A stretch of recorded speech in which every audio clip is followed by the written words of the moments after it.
I am still locked out of Twitter, believe it or not. January 8th, I was locked out. I had a straightforward tweet about hydroxychloroquine that I had tweeted previously, and someone else had previously complained about it. And Twitter told me specifically it was not found to be in violation of the rules, the exact language. And yet then I tweeted it out again, and they said, you're in violation of the rules. You have to take it down before you can get back on. I haven't taken it down yet.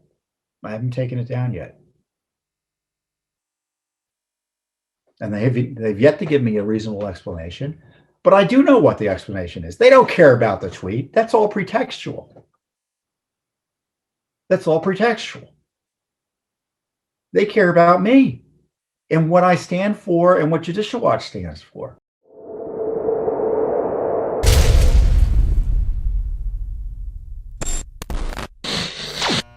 Our friend James O'Keefe has been taken off Twitter. Now, James runs Project Veritas, which is one of the nation's preeminent independent advocacy groups in terms of going out there and using journalism to uncover issues and topics and facts that the American people otherwise would never know about. And because he targets the left and their institutions that they control, such as the media, he has been victimized and targeted, and he's been wrongly targeted by law enforcement, in my view. We previously helped him out in the past. I think that's public in terms of trying to help him avoid and push back against this unlawful targeting. So Project Veritas was deleted by Twitter. Their account was permanently suspended by Twitter.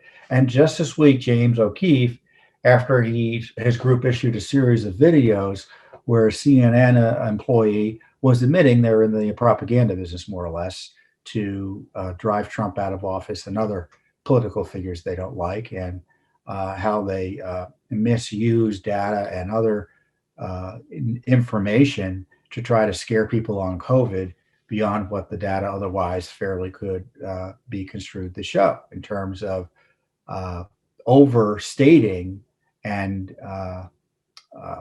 really engaging in yellow journalism when it comes to COVID, as opposed to a rational, fact-based approach on it. So, surprise, surprise, Twitter suspended James O'Keefe's account, accusing him of misconduct in some way, having fake accounts, which James completely denies. But, as I've noted elsewhere, this isn't about deleting James O'Keefe. This is about destroying his work. Because if you can't talk about what you're doing, especially if you're in the business of he's in the business of educating the American people, of exposing what went on and trying to get the word out about it. And he had all these videos up. They're all gone. Now you'll be able to find them elsewhere, maybe, before they're deleted by other social media. But this is about destroying that work. And it's as oppressive as any dictatorship. And the distinction between private and public in that regard, to me, is increasingly without a difference, a distinction without a difference. I am still locked out of Twitter, believe it or not. January 8th, I was locked out.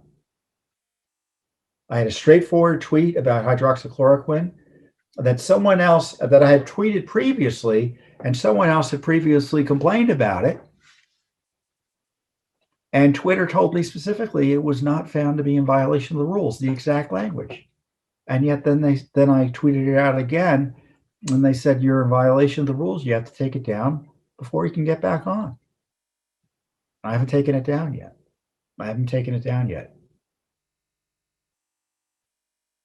And they've yet to give me a reasonable explanation. But I do know what the explanation is. They don't care about the tweet. That's all pretextual.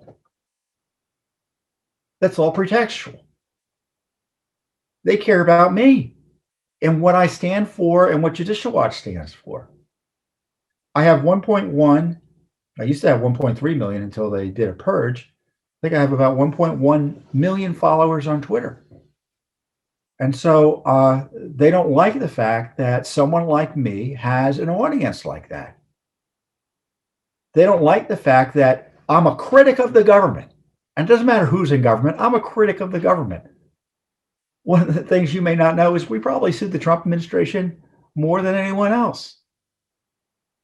And we'll be suing the Biden administration more than anyone else as well.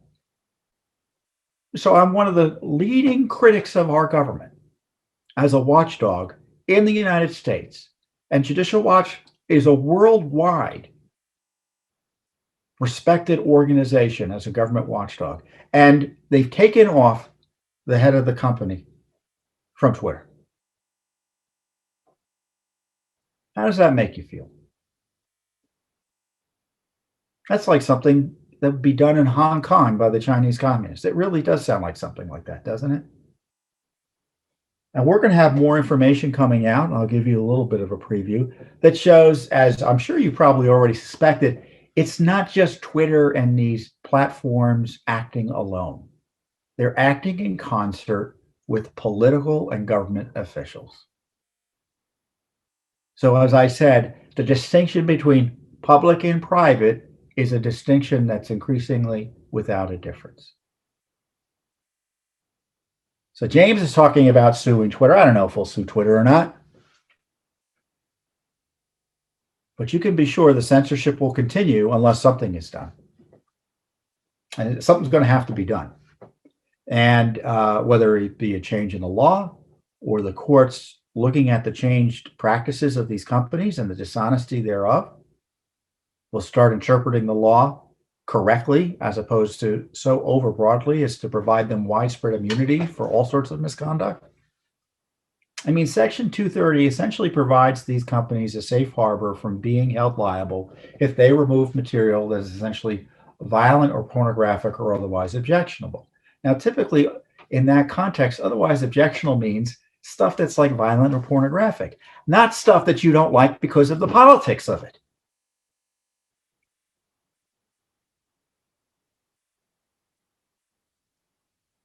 But even beyond that, when they say they are removing things for one reason, when in fact they're not, they're doing it for another reason, they're lying.